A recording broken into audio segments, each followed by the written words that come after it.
Alon, how are you? Good afternoon, Gerard. How are you, my friend? Pretty well, thank you very much. And how are you? I'm well. I'm happy to have you on the show, the third Fratelli on the third season. But Exactly. actually, you should have been the first because you're the godfather of the watch industry in the Netherlands. Well, Um, you're very modest, and for all our viewers, they need to know that you're very modest. But I actually never really prepare these episodes. I like the spontaneity of the interviews and the talks, and they go all over the place. But I was thinking something this morning. You are not only the godfather of the Dutch watch industry, but you're also a marketing genius because nowadays we have a grid on Instagram, right? With yeah, cubes. yeah. Suddenly, your advertisements from the 90s popped in my head. So, a quick intro for our dear viewers. Gerard is not only a dear friend, and I really, really look up to him. And he was, for many of us, a mentor in the watch journey we did, including Robert Jan Broer, right? We can say that, our mutual friend. Absolutely. Yeah. He used to have a store in The Hague, an amazing store where he did pre owned, vintage, and also new. Because although we are the only Bremont dealers in the Netherlands, Gerard was the only one and the first one back in the day. Yeah. Just to set an example, I believe also with Sin, you were the first.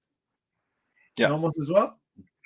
Nomos, I don't know if I was the first, but But you Nomos did was one of retail them. it. Oh yes, yes, and Chronoswiss and a lot, So he definitely. was a pioneer on many levels. He's translating that into amazing articles and photography on fratello.com. Thank you. So, a quick intro. I'm really excited to do this talk with you and dive deep. We got a lot of questions from our viewers already beforehand. So, some of them couldn't join us live. I just had Ernie on the phone. Ah, He okay. sends his dear regards. He's on holiday. Yeah, So, he's in Italy, I think. yeah, he's in Italy Yeah, right yeah, now. yeah, yeah, yeah, yeah. So he will rewatch the episode. This is a Ah, salute to Ernie, also a guest definitely, on the show.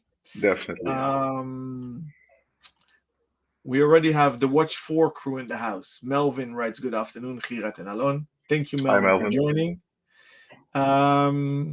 So, tradition on the show is to start off with a wrist check.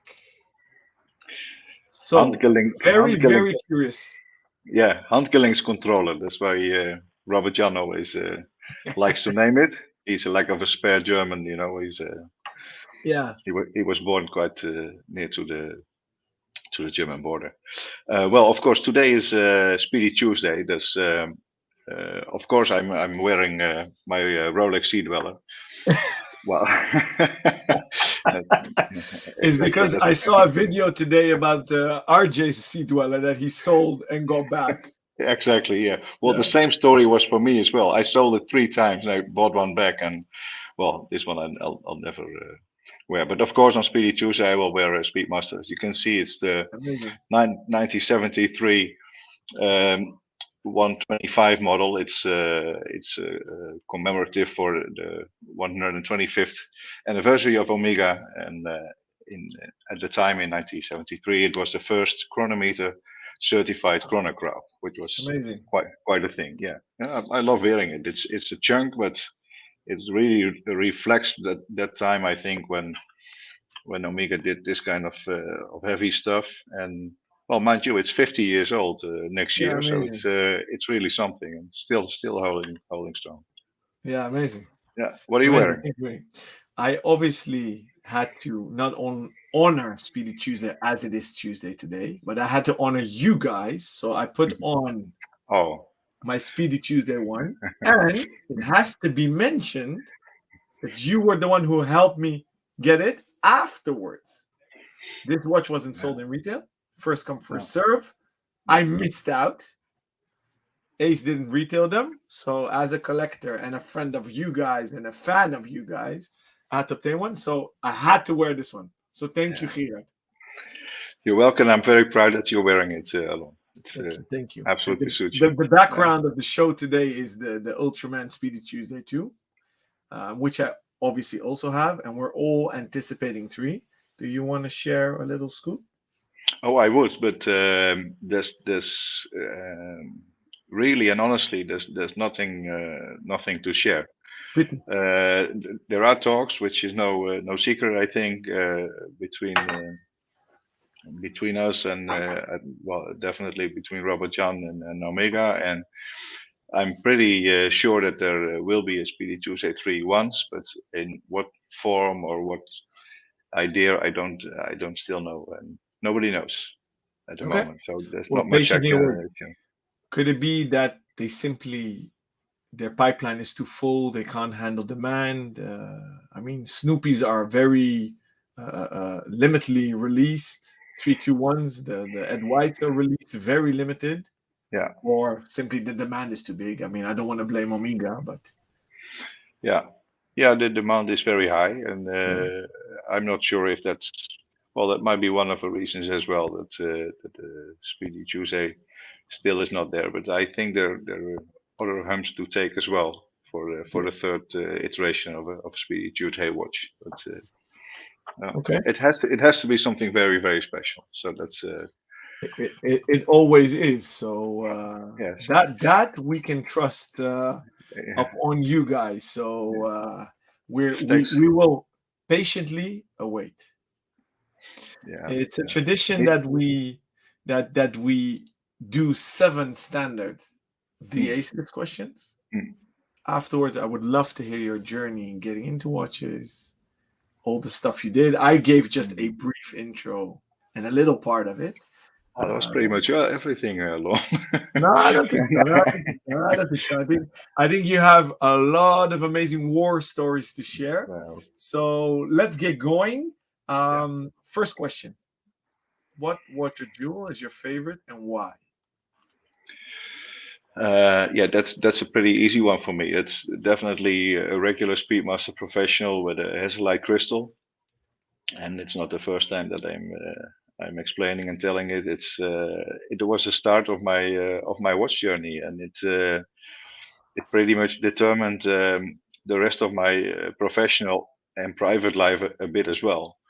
So it's yeah, it was a bit inspired by a friend, Bernard Werk, a friend of yours as well, and an owner of Watching Magazine at the moment. Um, we both grew up in the same village in Haren, just below Groningen in North Holland, and I left for the Hague to live in the Hague and for work reasons. I lost Bernard out of sight for a few years, and once in a sudden I bumped into him in the Hague, and we were both into collecting watches, mainly Swatch watches at that time. A few other watches as well, like digital Casio, Citizens, things like that, but nothing high end as such. And then once in a sudden, I don't know how it came, but once in a sudden, Bernard said he was reading a little magazine where you can buy all kind of things. Via was it was the name at the time. It was a little. There was no internet, so I there remember was a that. little The Fia. yeah, a little The paper. free Marktplatz. Yeah, exactly, yeah. And then he said, oh, this watch, this is one I want to have because this was the watch. There was one on sale in this in one of these private ads, and he said, well, that was the watch I always wore when I was.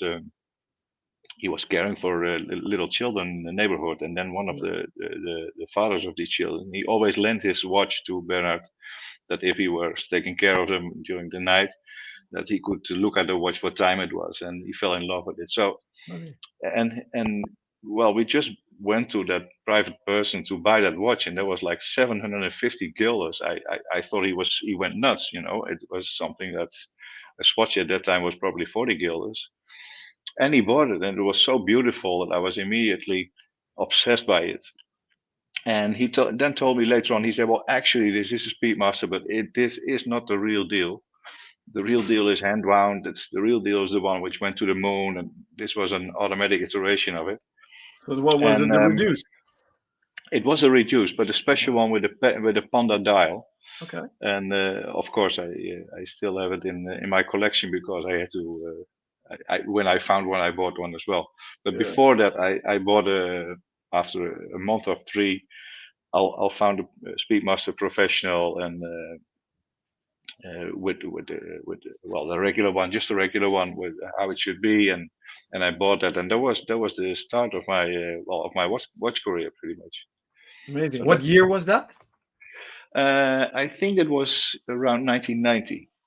Okay, amazing. Yeah, yeah, yeah. Amazing. Around that time, 89, 90, 91. I'm not exactly, but that must be then. Yeah, yeah. Amazing. But you had the spark before, because you said you collected swatches, G-Shocks, Oh yeah.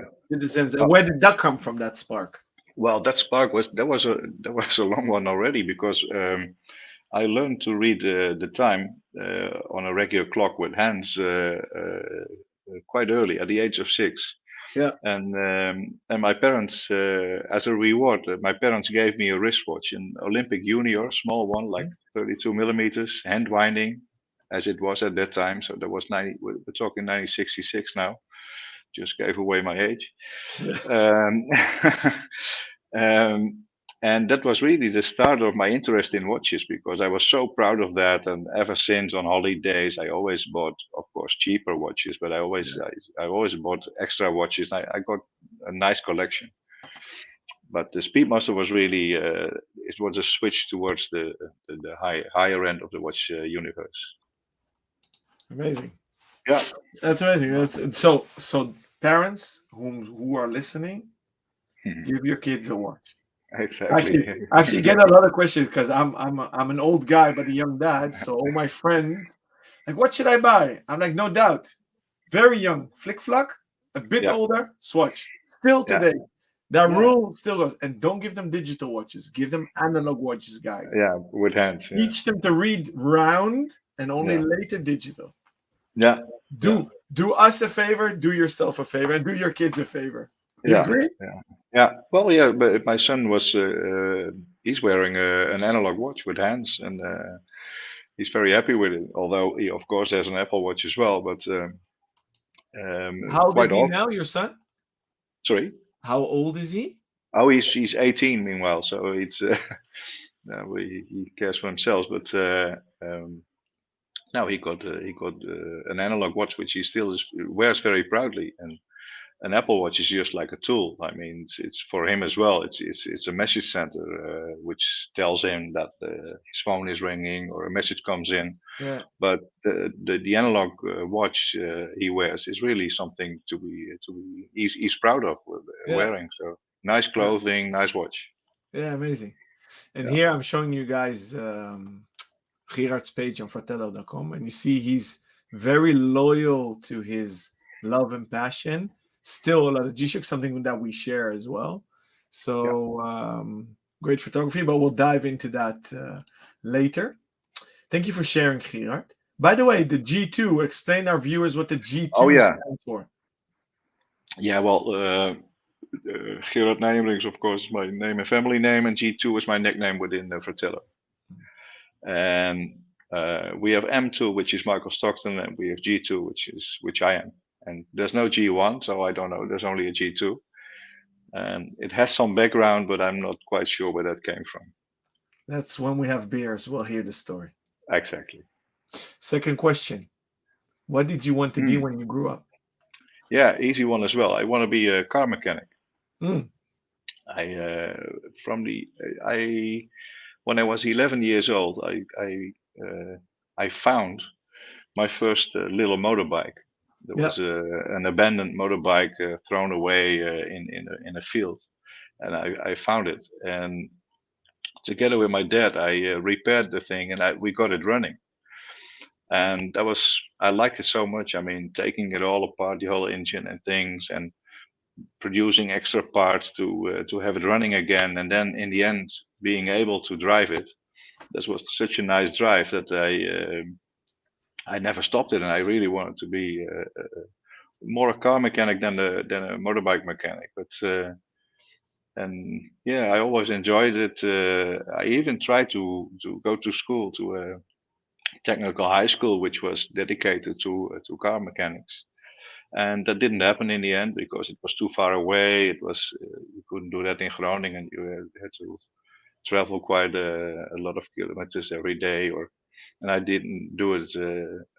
I went into machinery and commercial parts of the techniques, but that was really the thing as a kid which I wanted to be. So that planted the seeds for the love of gears and mechanics, probably. I think so. Yeah, yeah, yeah, yeah, yeah, But yeah. you still drive a motorcycle, don't you? Oh yes, I do. Yeah, Yeah. I'm enjoying it. That's. I mean, watches are definitely my passion. Driving motorcycle is a hobby. Yeah, yeah. There's I there's not many things I love more than driving my motorcycle. So that's really a hobby of mine. I drive a lot as well. I like it. Yeah, Nice. yeah, Yeah, very nice. Lovely. Third question. Who is or was your role model or multiple ones of them? yeah. Hmm. I had seen that question before with other colleagues which you had on the show as well, and I really, I really couldn't think of one. It's, I mean, I do respect quite some people for their Mhm. what they do, but mainly for their charisma.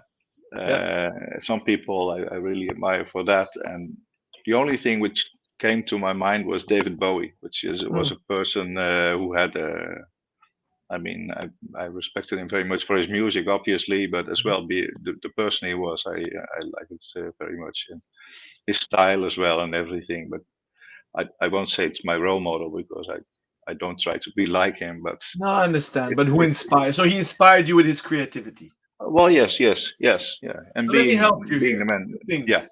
I think Hmm. you're an amazing photographer. I think Hmm. you always liked photography. I could almost say it's a second, third career. Almost. Uh, career, Well, yeah, you are officially not only a writer, journalist, yeah, editor, but you're also yeah, a photographer. Now everybody on Fratello is. yeah, I don't yeah. call everybody shooting Instagram pictures photographers. No, no, no, no, no.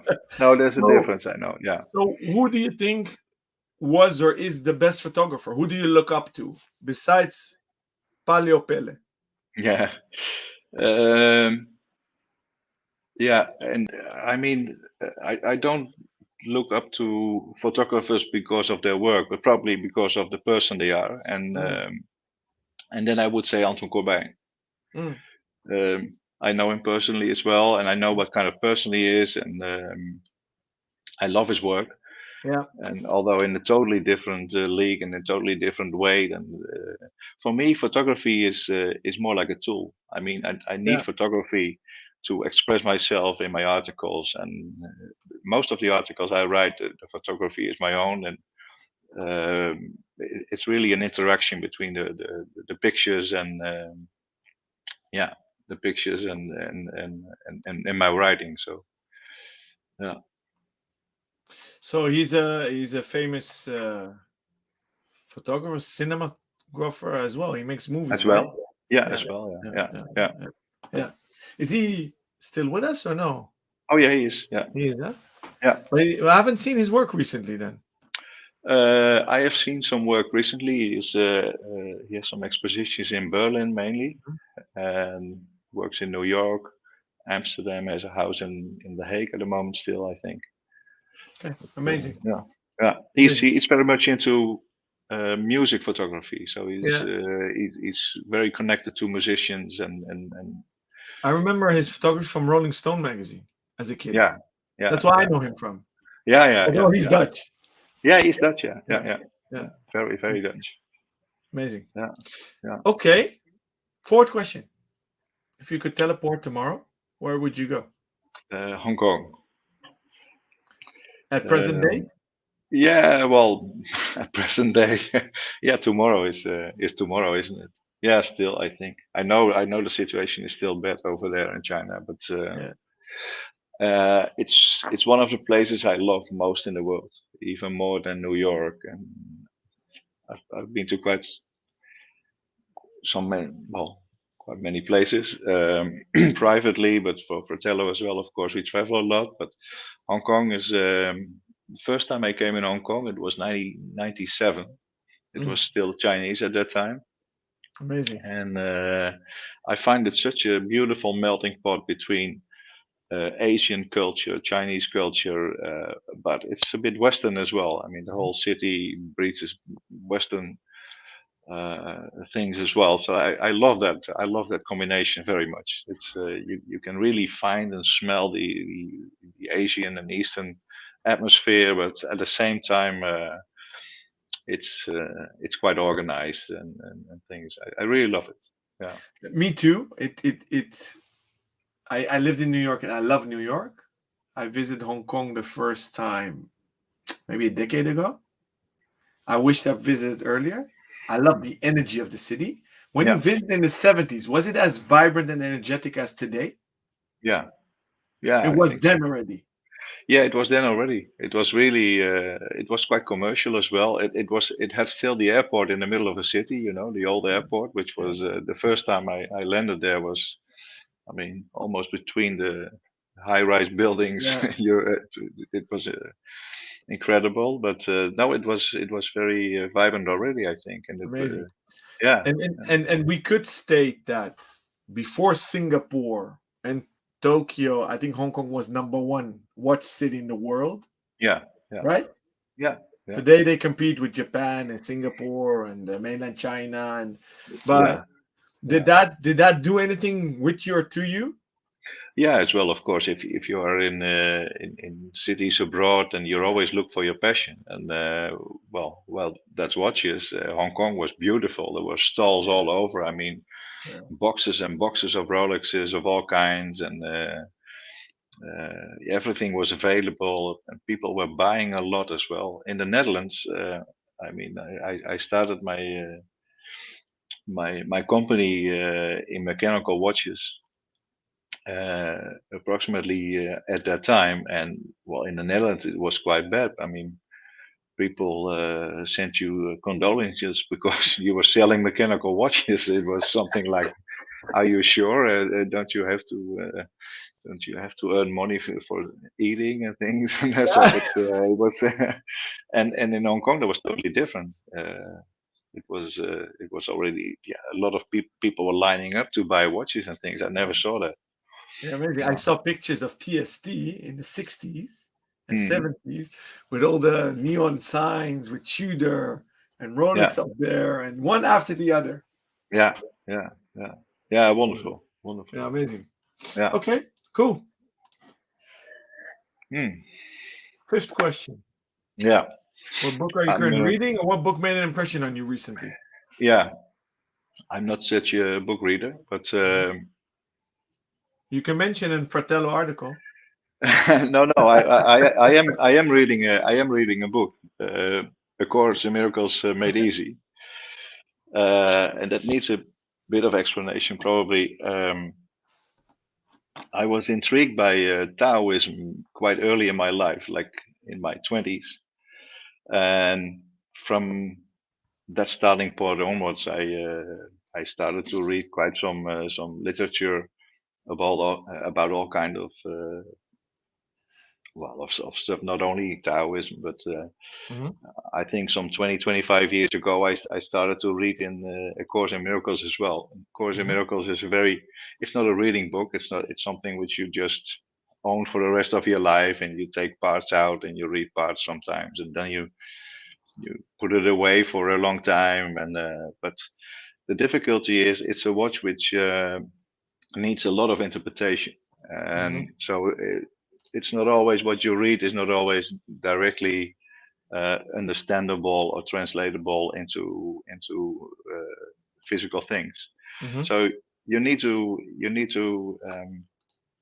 well, to read it in a different way between the lines and things. And this book, A Course in Miracles Made Easy, is a book which which is a writer just doing that, giving his interpretation of the Course in Miracles and telling what he thinks does what it really means. And I just like to read it, how someone else thinks about this book. Is It's there it's a like tip you can give from that book already? from this book. No, Yeah. well, no, Something that nah. stuck with you. Uh, no, it's not something. No, Okay. If no. something pops in your mind, just blur it out. Yeah, yeah, yeah. But it's not. I mean, it's not something new. I'm, as I said, I won't say I'm reading, but I'm using. the Course in Miracles for decades already. So there's not much But it's new new to for me. But I didn't know the book. no, So it's I learned something new today. yeah. Well, okay, but yeah, and this is just Mr. Alan Cohen. He gives his idea about the book and explains it a bit, and I love to read it. How others think about it and explain that kind of book. Yeah. Okay, I'll check it out. Interesting. Yeah. 6th question. What do you think is going to be the color of 23? Yeah. Well, without having a crystal ball, I hope it's black, because I'm a bit done with all the colors we see lately in definitely in the watch industry. Yeah. I mean, it's all pink, green, blue, whatever you want, and I do like tool watches, pilot watches, divers watches, and for me they just should be black. Instruments are black, matte black, no sunburst, no nothing, no fancy colors whatsoever. I mean, it's nice for probably other watches, but those are not watches which have my main interest. My main interest really lies with, well, for instance, the Speedmaster. And I love it that Speedmasters are available with white dials and with other colors dials as well. But in the end, I really hope we'll get back to black. I'm quite sure we will. We always go back to the basics. Although I love colored dials, but I'm with you that iconic watches shouldn't be messed with too much. No. A question for you: all these tool watches with ceramic bezels. I'm a bit old school, so I love the aluminum bezels. They're not really matte, but matte-ish. Yeah. All these shiny ceramic bezels don't do it for me. What's your stance on that? I think I've seen matte ceramic bezels as well. I have one modern dive watch with a ceramic bezel, and it's the only one I know with a matte ceramic bezel, which is my Pelagon. Yeah, exactly. Yeah. Do you own the left-hander, by the way, or? Yeah. Yeah. That's and I'm on the list for the FXD, but because you struck a chord with me about black matte. Yeah. I don't understand, because technically they can satin it. They can make a satin finish on it. I don't understand why they don't do it. No. So I was wondering what your point is on that. Well, to be honest, I never thought about that, but it's right. It's true. It's a lot of them are high gloss polished, and in a way, my interest always lags a bit behind. You know, all the things which are presented now, they don't immediately catch my interest. It always takes a little. It takes a little. I have to get used to things probably, and I only get a feeling with it when it's. But it's ironic what you say, because it's not true. You're such an innovator that for your perception, you're lagging.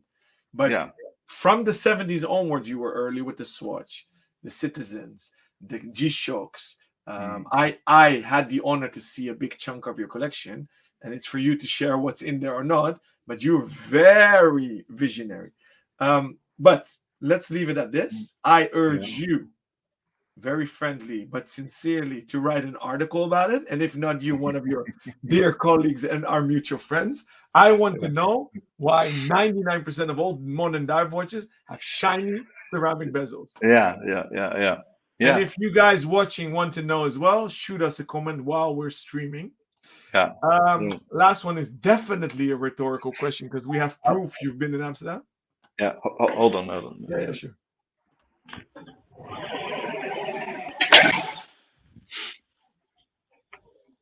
Back again. Yeah. No, I'll before you go any further, I'll take it with us in the next. We have a YouTube user without name jumping in. He writes, "His Planet Ocean 45.5 millimeters has a matte ceramic bezel. I'm racking my brain, but maybe it's a full ceramic case then. Those have, I believe, a matte bezel, right? Am I right? I don't know. Okay. But thank you for sharing, whomever you are, Casaleone. Thank you for watching and joining. We'll Google it, which watch you have. All right, back to the last question, rhetorical one. Yeah. So I'll rephrase it for you. What do you enjoy most in Amsterdam? La Bastille. Okay, No, in whose I'll, company? In whose company? I'll explain it. Um, I think it was during the late 80s, 90s, probably, yeah, sure, into the 2000s as well. I used to go out every single Thursday night to Amsterdam. It was Thursday night was Amsterdam, together with a friend of mine. And well, I think in all those years we didn't skip five. It was always, whatever happened, how far I travel, I always made sure that at Thursday evening, at least I landed in Amsterdam to be there. And we started in Luxembourg to have a drink and have a bitterball and things, and then we went through the Kalverstraat, no, to the Leidsestraat, to the Leidseplein, and then on the Lijnbaansgracht, on the corner of the Leidseplein, there's La Bastille. And yeah, I mean, I don't know, it still exists, I know, but I haven't been there in the last 15 or 20 years. But yeah, it does exist still. But It does? yeah, that's my I didn't that's party a that favorite much the memory. last 2 years. Last No, Sunday evening, I went with a buddy of mine. He called me, "Let's go have cocktails." I'm like, it's like getting him back into your system. yeah, difficult. It's Yeah, need to get used to the old normal again. true. Yeah, Yeah, amazing. So La Bastille. So next time you're here, we'll go to La Bastille, or we should do our red bar crew Amsterdam at La yeah, Bastille in yeah, your honor. yeah. Okay, I'll be definitely there. Yeah, Good. yeah, Amazing. Thank you for sharing, Gerard. yeah. I'm happy to. We have he writes his name, so his name is Eric. Eric, nice to meet you. Thank you for watching. Maybe to help us out, give me the reference number if you know, and I'll Google it while we're still continuing with the show, because he writes not just bezel. So I have a feeling he's talking about the whole watch, but let's see. Thank you for Okay. sharing. So Gerard, we have a lot of Yeah. questions coming in. Mhm. Few comments I pulled forward, but usually we leave the Q&A to the end, the last 15 minutes. We are past half an hour. What I would love to hear is your journey in the watch industry. The problem is I know you so well, so I'm a bit of a bad journalist right now, because I need to direct the conversation as an interviewer. Yeah. Should we start with Horloge Platform Nederland? Yeah, that's okay. Should we start there? Yeah, Or do there you was want to do a step earlier? yeah, there was a little step up front. There was a step Let's up do front that. where I imported watches from Switzerland, brands which were not available on the Dutch market. I did that together with Bernard Werk, in fact, and so we wrote to a few brands if they were interested to be presented in the Netherlands, and they all said yes within a day. It was done by fax. You wrote a fax and then you sent it, and then that was really the start of my horological And which life. brands were that? Directly in the beginning, that was Velia from Italy. It was Kinzel from Italy. Yeah. It was Auguste Raymond from Yeah. Switzerland. It was Kalek from Switzerland, later bought by Breitling. Breitling, yeah. And it was Sin as well, directly from the beginning. Okay. Yeah, Amazing.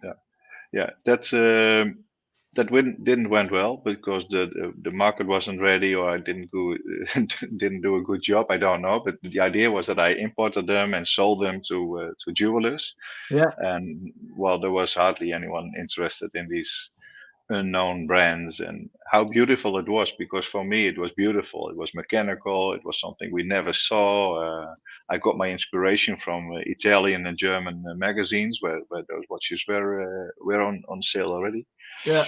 But it didn't work out that well. So and You mean then it didn't work out well because commercially? yeah, commercially, yeah. It's No, because you were way too early. yeah, it was too early. Talking Yeah, about innovators, you were way too early. yeah, that was too early. Yeah. For True. those that maybe haven't seen all episodes, which I don't expect, of the Aces Live, Bernard Werk, as Geert, is a mutual friend, also a pioneer, as we just heard, when he bought very early on the Fia and Speedmaster. He made the first Dutch watch magazine called Watching, a physical magazine. We just learned that they imported watches, and today he again, full circle, made his own brand, which is Gyre Watches. So if you're interested, check out theaces.com, because there we have a cool episode in last season of the Aces, where Bernard was a guest as well. So that's super cool. Did you help him also with developing Gyre? No, there was Not at all? no, I didn't have anything. Just support by wearing it. Just support by wearing and listening from time to time, of course, what he was doing and reflecting a bit probably. But I wasn't involved in the construction or development of the whole of the whole. Very nice idea, by the way. But I wasn't. Yeah, super cool. Yeah, I'm looking at my other screen. I'm trying to Google an ad. Yeah. Of Horloge Platform Nederland. Oh, always, okay. Every edition at the back of Watching. Yeah. It's the first thing I would look at. Yeah. I should as have a kid. one, but yeah, a lot of people did, and then it came not on the back but on the inside, and really people bought the magazine, and the first thing they did was opening it and looking for the advertisement. So just guys, for your frame of reference, pre-internet, Gerard would photograph every watch he had, make a grid, physical print ad in the back of the first and then only watch magazine, and those were little eBay/Instagram ads on print before there was all this online stuff. And then as a kid, I was Gerard's customer, because he was the only one who sold the Uren jaarboek. Yeah. So every year I would buy that. And then Uren catalog. Yeah. And then you had, I think you had also one of the first e-com-ish website. Yeah. Maybe not with a buy button, but you could order by email, phone, fax. Yeah, the idea was the idea of Horloge Platform. The idea was I wanted to make a platform where a lot of jewelers could connect to, so that we would all be around the same square or plane or whatever how to say it. Platform. Square. That was the idea in the beginning. And at the same time, I was one of the customers of Horloge Platform, natuurlijk, of course, with the watches I had. And because the agency and import ship of these watches wasn't that commercially successful, I decided that I needed my own selling space. I thought, well, if people don't want to buy these watches from me, and jewelers, I'm sure that there are consumers which would be happy to do so. So I started my own shop then in The Hague. 1989. Amazing. Yeah. And what made you decide to stop? Because you were light years ahead, and only your idea already of building a bridge and a platform business, which today all successful e-commerce websites are. Corner24 is a platform business, Farfetch, Net-a-Porter, etc., etc., etc. Yeah. What made you move on?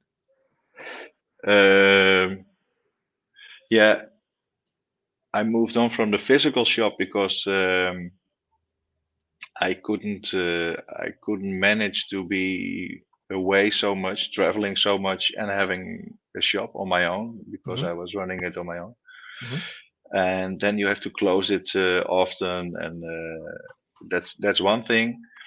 But as well, a lot of sales were going directly through online shops, through boutiques, and the things which the customers who I got a lot in the shop are the people just needing a repair of their watch or a new bracelet, a strap or whatsoever, and that wasn't really so much joy anymore. And the work for Fratello became more and more and more, which I liked more than sitting in the shop waiting for people to come in and have their watch repaired. So I decided that I thought it was nicer to work full time for Fratello than having the shop with it next to it. Amazing. Yeah. And nowadays you dedicate most of your time to Fratello, right? You had a photo studio as well, if I Yeah, remember correctly. yeah. Still have? Together with yeah, it's still there. Together with Yeah. some other photographers. I haven't been there for the last 3 months, but You became a I'm silent shareholder. yeah, I'm in the photo now video studio actually of Fratello here at the moment. I'm sitting. So we do have everything which we need to do pictures and videos. We have it here at our headquarters now, so I don't need that other studio anymore. But yeah, so Fratello is well the only thing I still professionally work for. Yeah. Nice. Okay. Thank you, guys. For those that I can't imagine don't know Fratello, definitely make sure to start reading the articles. And especially Gerard's photography and articles I like very much, because although all editors are amazing, some are youngsters, so maybe less knowledge. But Gerard is very technical, and we know now why, because he was assembling and disassembling motorcycles with his dad. So he goes very deep. So that's what I enjoy, the technicality of stuff.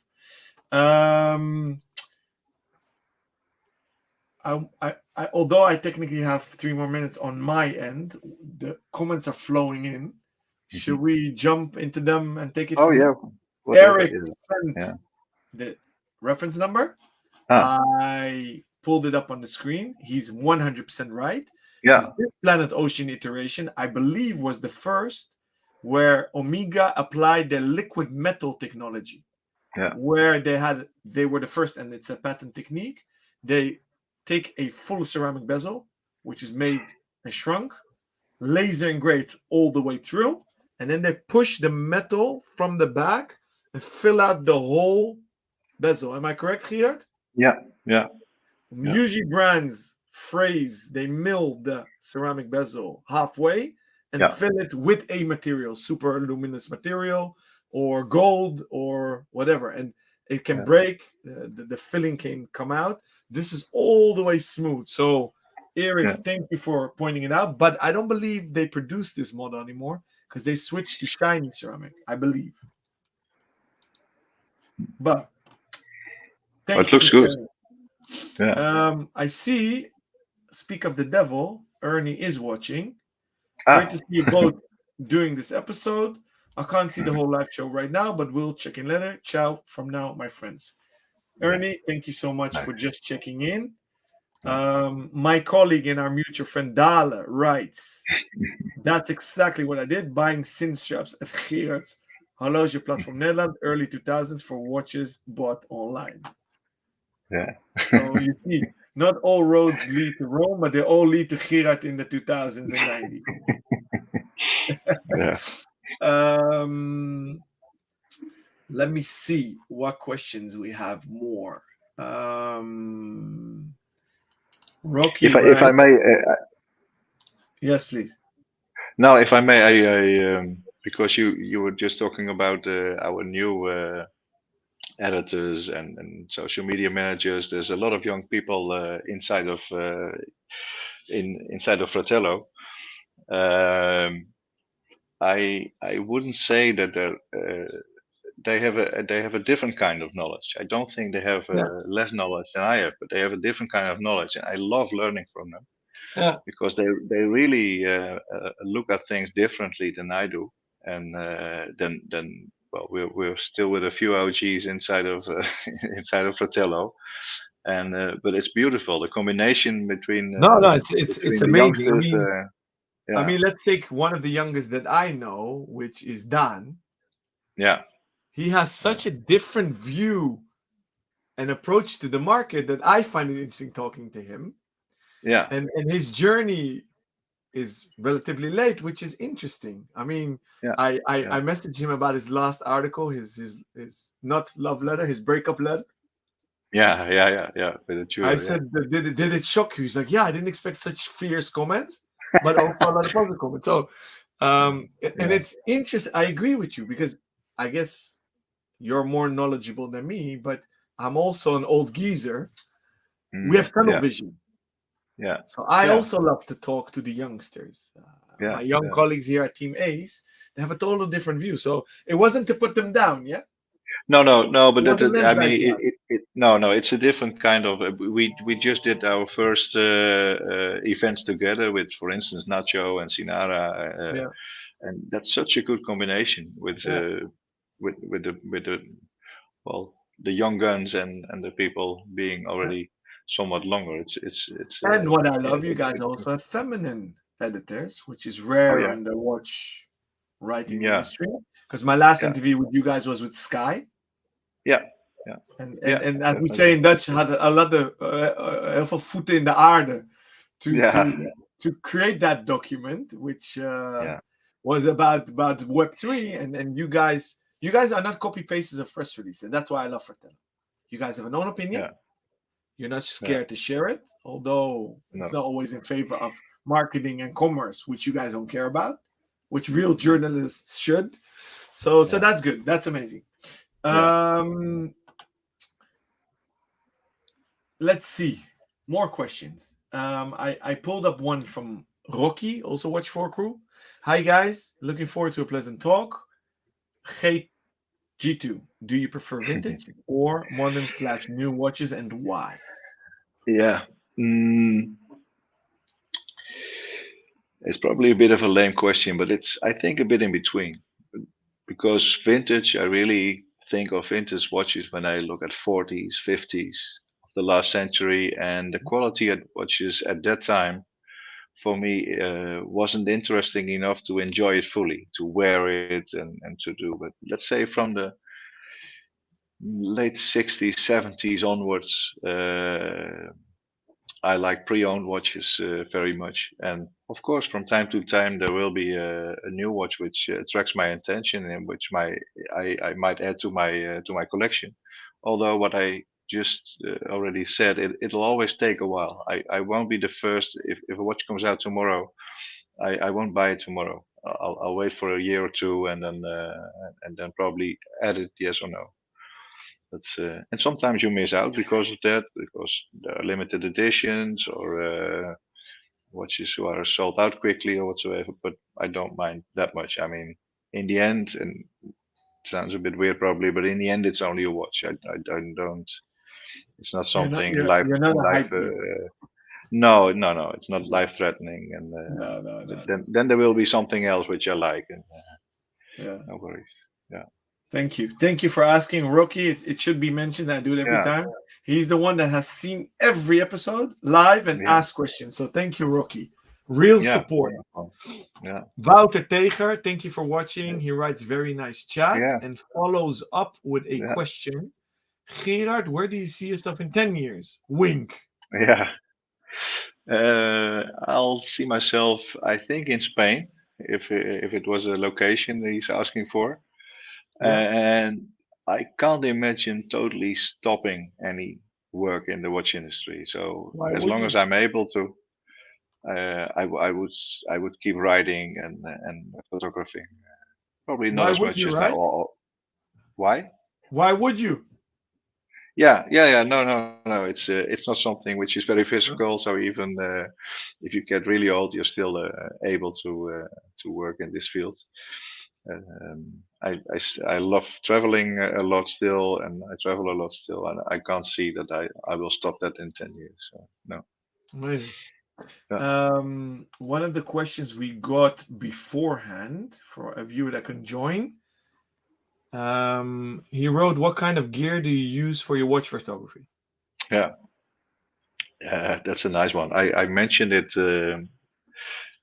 Currently, we're doing an EDC series of articles for the Fratello editors, so an everyday carry article. I just wrote mine. It'll be published on Thursday, And I said something about my cameras. I'm using a Nikon D800. It's for studio work, and I'm using a Sony A7 for on the road because that's much lighter and versatile. As said, photography, I love it. I love photography, but I really see it as a tool. So my equipment is really something which has to do the job. I don't need the latest Hasselblad or latest Leica, although I love it as a piece of material, but not for work. I really use just the equipment which is enough and does the job right enough to publish the pictures we need for Fratello. So it's a Nikon D800, which is an old one, of course, a full frame one with a large sensor and a Sony A7. And where do you do post-production? Lightroom or something else? Lightroom, and if there's a lot of let's say scratches which has to be or dust which has to be removed from time to time, I use a bit of Photoshop or Affinity. Affinity I love as well. On an iPad I love to work with Affinity, and for the rest is Lightroom. 90% is Lightroom. Okay, thank you. Melvin also asked a question: do you have a wish list for brands / watches you want to cover in an article which you didn't cover already?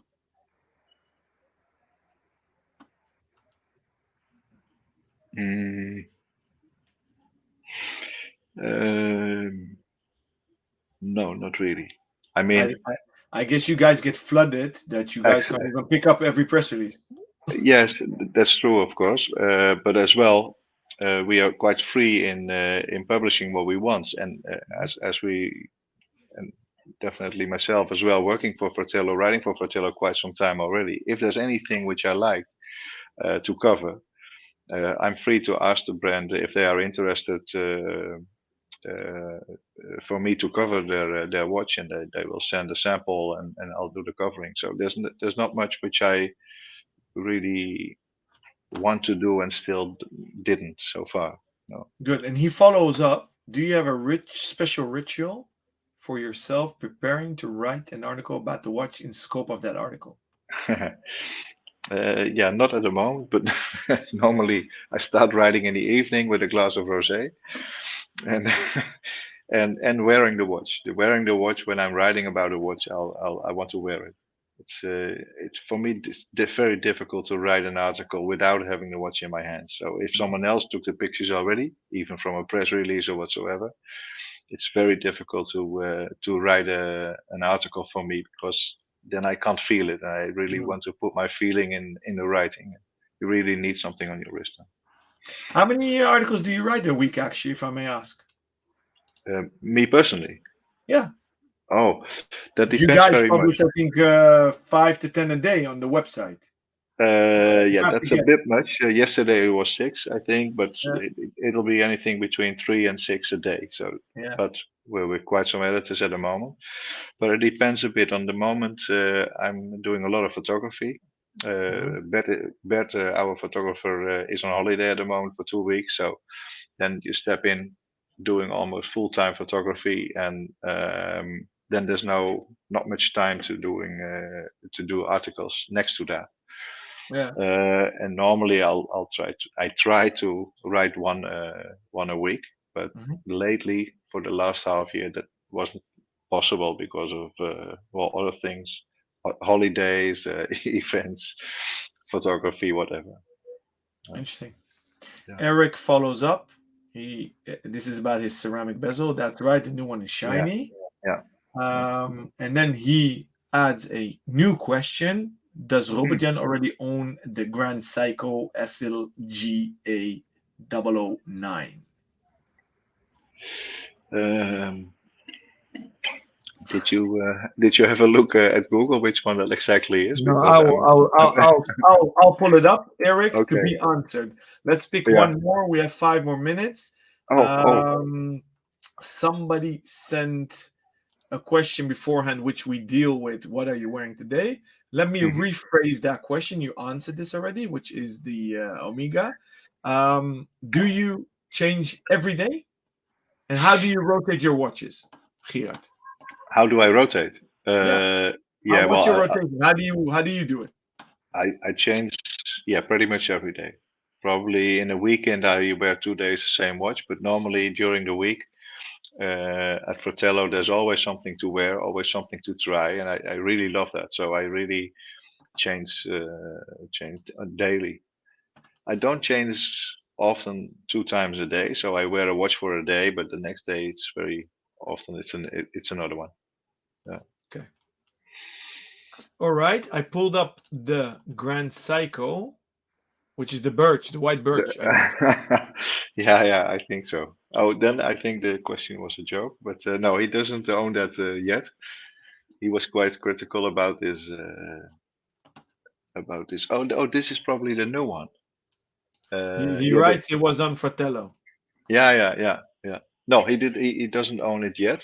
I'm not sure if he wants to buy this one, yes or no. But he was quite positive about this one. Yeah, it was the second which was with this kind of dial. The first white birch was a bit silverish. I remember from his article. Yeah. Yeah. Oh, you found it on Hodinkee alone. We'll bring him back on the show, Eric, and we'll ask him personally. Yeah. Rocky Road. Let me find the comment in all the avalanche. What do you think about the Olympic Junior Wink? Is it still up and running? Do you still have it? I still have it. Yeah, I found it Amazing. back not long ago. I mean, I never lost it. I knew I had it, but it was I was looking for something, and it was in that same little box. It's not running, so it's I don't know why. It needs service, and as well, it had a one of the lugs was bent, so I think Yeah. I had it had fallen or something. So it's not in a like new shape anymore. It's on my Instagram account, by the way, not very far away. It's at Gerard Nijenbrinks, right? Exactly. So Yeah. it's his handle is at and then first and last name, guys. Yeah. Okay, let's do one more, and then I'm going to say thank you to you. Somebody sent a question. Do you have a theme when you collect watches? Well, a theme. I mainly collect Omega Speedmasters, and within the Speedmasters, I don't collect gold ones. I did. I had a few gold ones in the past, but I really think a Speedmaster should be stainless steel. Although I love the gold one Robert Jan wears a lot, but not for my collection. Mhm. So the theme is stainless steel Omega Speedmasters, and then in all variety they come. Yeah, so that's your anchor theme and brand Yeah, in your yeah, collection. yeah, Yeah, definitely. interesting. Yeah, Are yeah. you a bit OCD-ish when you talk about collecting? Um, Will you well, buy watches you won't wear oh for the yeah, sake of collecting or the collection? yeah. I have many watches in the collection which I never wear because, uh, yeah, I don't want to talk about about numbers, but I mean, um, if you come to a certain number of watches, it's just not possible to wear them all. And as well with Speedmasters, there's so many. I can show you a box of Speedmasters where hardly anyone sees any difference, and they all look the same, but for me they are different. But for wearing, it doesn't matter too much for me if I wear the one or the other. So So there's a yeah, lot of them. you're the epitome of a collector. Yeah. Yeah, amazing. Well, Um, you don't use stamps if you collect those, do you? I mean, no, I don't think it's exactly. a bad thing. So it's yeah. Amazing. Geert, I want to say thank you so much. I really, really enjoyed this chat. Yeah. Next one up is our mutual friend Roy Davidov of Davidov Ah, Watches in Geneva, yeah. June 2nd, June 2nd at 2 o'clock. So join us. For now, thank you so much and hope to Thank see you, you Alan. in real life soon. Yeah. Okay. Thank you very much. Thank you very Okay. much. It was nice. Ciao.